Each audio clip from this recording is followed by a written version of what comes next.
But the real attraction is the islands, and to get there you've got to take a little boat trip. Now there's a variety of private boat operators.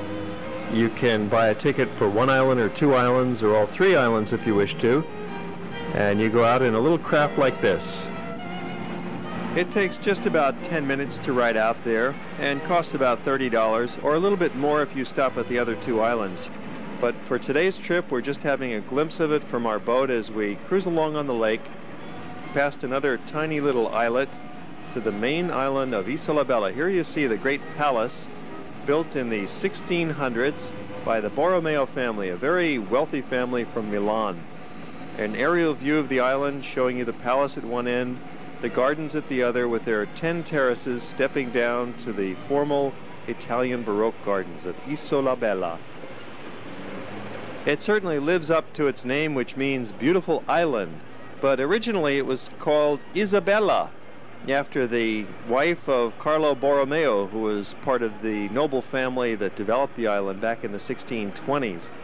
The construction was begun in the 1620s and completed in 1671, built for the Borromeo family.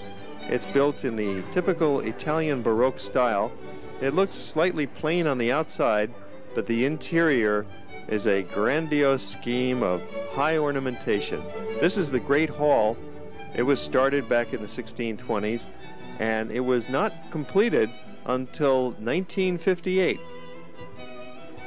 Another aerial view showing the palace that we've just left and the gardens in the middle of the island.